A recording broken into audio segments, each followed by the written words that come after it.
Welcome back to the channel, everybody. Thank you so much for joining me and allowing me to continue to be your daily advocate.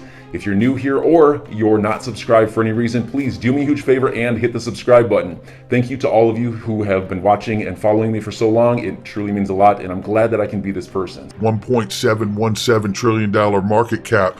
We're up 3.66% this morning. It's January 29, 2022, ladies and gentlemen. Bitcoin is $37,700 plus. Ethereum is $2,500 plus. We see Cardano coming in at $1.07. We see Solana is now $97 and change. XRP is 61 cents this morning. Let's take a look right now and see what the range of price is. 0.5952 on the bottom and 0.6229 on the top. We'll keep an eye on it. All the technical analysts are bullish. And I'm bullish too. I'm bullish on Ripple private equity, and I'm bullish on XRP, the virtual currency. And I tell you right now, so are a lot of other people. The recent batch that was available sold out in 2 minutes on link2.com. Private investing made simple. You have to be accredited, but not too long from now, I think all of you hearing my voice are probably going to be accredited. And that's going to be an amazing moment for all of us. Let me tell you something. When you're looking at these products, don't forget about the fact that BitPay's out here that's available. Whoop just hit the board, and that's a great product. We see Uphold has been available, and that's incredible. You know what that's about. Vero when it's available. There's so many products. Don't forget about Link2 itself. Look what they're doing and how fast they're growing. So this is really, really great stuff. Make sure you check it out. Keep your eyes peeled around 11 a.m. Pacific time and 8 a.m. to 9 a.m. Eastern time for new products and offerings like Ripple. And there's still a special right now where you get $1,000 worth of Bitcoin if you use your Uphold wallet to buy that private equity. Take a look right here because we're about to tackle some really, really remarkable news, ladies and gentlemen. First of all, Ripple's XRP sales ballooned to $717 million in Q4 alone. Now let's take a quick look at this because we're going to come back to this because we got a Q4 report to look at from Ripple, which shows quite a bit of information that I think is going to give us direction about what's coming. I really, really believe that. Take a look right here. This is from Procoin News, the cryptocurrency curator, and they're amazing. There's a link in the description and comment section to follow them as well as the other links for Link2 and so forth. Arizona considers making Bitcoin legal tender. Let's take a look at it. It's very real, ladies and gentlemen. Arizona State Senator Wendy Rogers introduced the bill which seeks to add a statute to Arizona law making Bitcoin legal currency on Tuesday, and here it is, right here. Chapter 9, legal tender, comes down here and tells you Bitcoin means a decentralized peer-to-peer digital currency. You get the rest of it. I tell you what do you think the federal government's saying right now about this little fancy bill? And how much longer before Florida and Texas see this and say, you know what, we're going to do it too. And then the federal government's really going to look. When that executive order was announced by the White House because of a national security issue, I think they knew that this bill was going to get submitted, and I think they know it's going to spread like a brush fire if they don't do something on the federal level about digital currencies and stable coins. Brace yourself, ladies and gentlemen. Something's coming this year with that kind of pressure. Let's go. Fox Business News, Charles Gasparino, happy birthday. Just had a recent birthday there, turned 60 and still bringing the heat. Yeah. If you see here, this is them talking about Biden's move to regulate crypto, seen as a bullish for established digital coins like Bitcoin. But then again, when you have states looking to get it approved as legal tender, that challenges the US dollar. And I think that sets the stage for a conversation like a bridge currency and protocol decentralized exchange like XRP and the XRP ledger. But that's just for me and my house. We'll see. Right here is a new piece of information about that executive order, and if you follow this thread from Eleanor Terrett, also from Fox Business, the only two, along with Liz Clayman, by the way, who have had the courage to cover this story the way no other news outlet has, whether they're in the crypto space or on the mainstream national news, and these people have been remarkable, and I thank them for it. She comments here about the Biden administration planning executive action to regulate cryptocurrencies as a matter of national security, which we've known now. And the order is expected to come in the next few weeks. But guess what? She comes down into the thread and says changing next few weeks to next week as per a source. Head on a swivel, this is crypto you never know.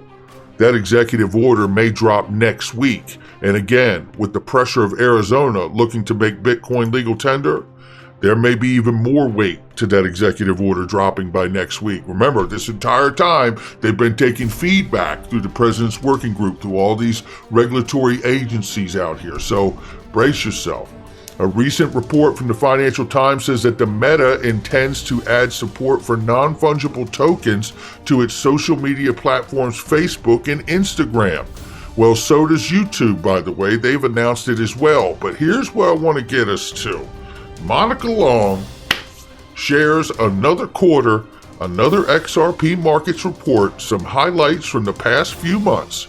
130 million transactions and $113 billion transacted on the XRP ledger, up from 90 million transactions and 69 billion transacted in Q3. Wow is right. There was the launch we saw of WXRP on Binance and others, and Allbridge, which we reported yesterday, brings interoperability to so many other networks.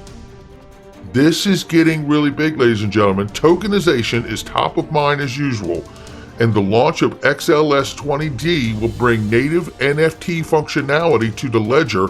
One cool use case I think will continue to grow is tokenized carbon credits. Remember, we've been covering Zang.com is developing this on the XRP ledger as well, and they've been selected by the United Nations to really power and run a securities exchange in Mauritius in Africa region.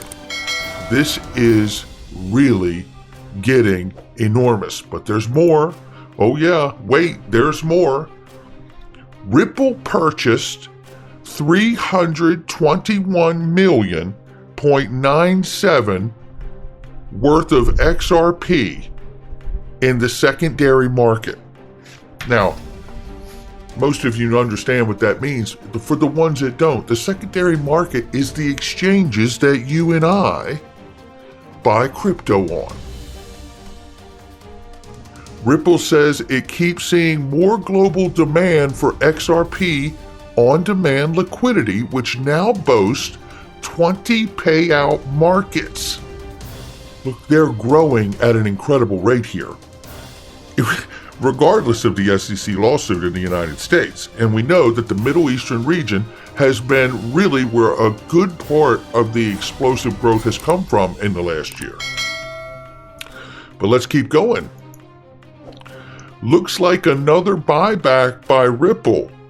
Sooner or later, people are going to figure out what we've known all along.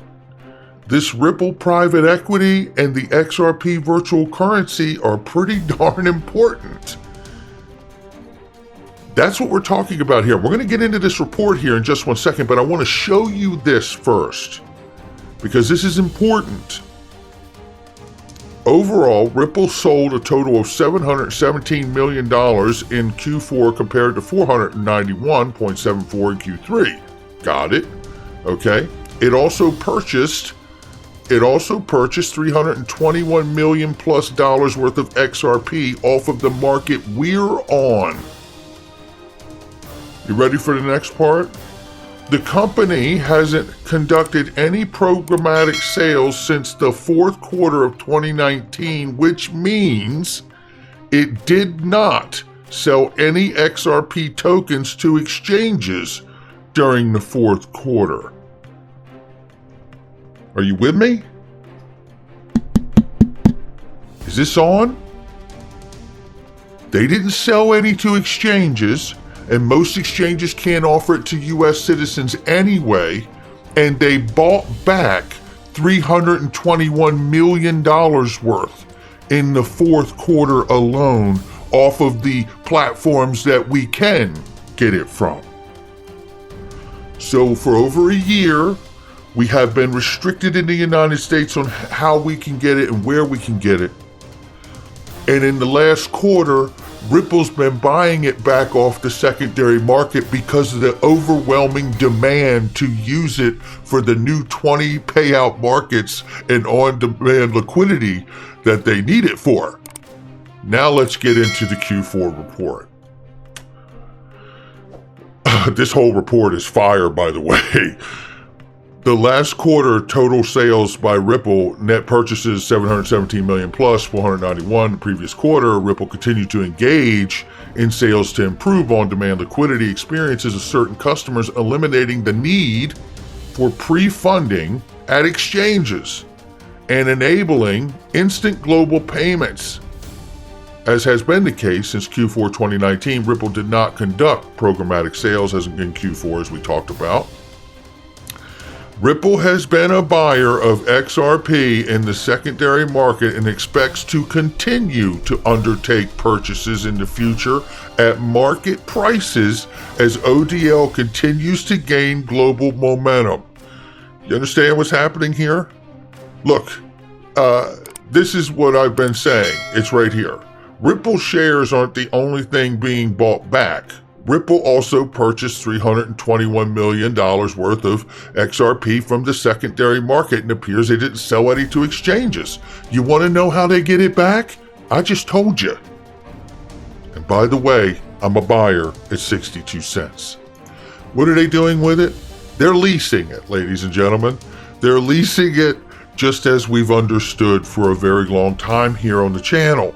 We've had these conversations and we're watching it happen right under our noses. The secondary market is being drained like the bottom of a milkshake. Right? It's going empty is what's happening. We are watching it slowly come off of the secondary market and not being offered back on the secondary market. Now, is this a sign of where this all goes? Because who is left at the end of the day once it's not available? If they're not selling it OTC anymore, as they've not done in Q4, it appears, and they continue to buy it back, the excess that is on exchanges, and then lease it in the ODL, this is how you get a perpetual flywheel, by leasing the asset and allowing it to service the real market makers that bring the utility and liquidity to the asset and drive price. And the only ones left holding it are stubborn people like myself and most of you out here who understand what you hold. This is getting interesting, ladies and gentlemen. Look, how long does it take? I don't know, right? How long does it take? I don't know. What I do know is that this is pretty remarkable to me, what we're seeing here, and the demand that is starting to really ensue for on-demand liquidity, and the ability to lease with certain wallets that are being used for XRP sales also provide short-term leases to market makers. This is worth noting given that they are often incorrectly interpreted by market participants as sales. Leases are ultimately returned to Ripple. Total leases outstanding Q4 2021 were 88 million XRP. What I find interesting about that is that also lines up with what we've talked about here. When something is a note that Gary Gensler has talked about, as just as much as he has mentioned the Howey test, and he talks about the Reeves test, and one of the family resemblance tests that makes your product not a security is your ability to lease it in a short-term fashion, just as I believe XRP is being leased by Ripple to market makers. So enjoy your day, everybody. I'm always here for you. Leave any comments or questions below, and be sure to subscribe. But thanks, everybody. I really appreciate you. Enjoy your day, and I always have your back. So thanks so much, everybody.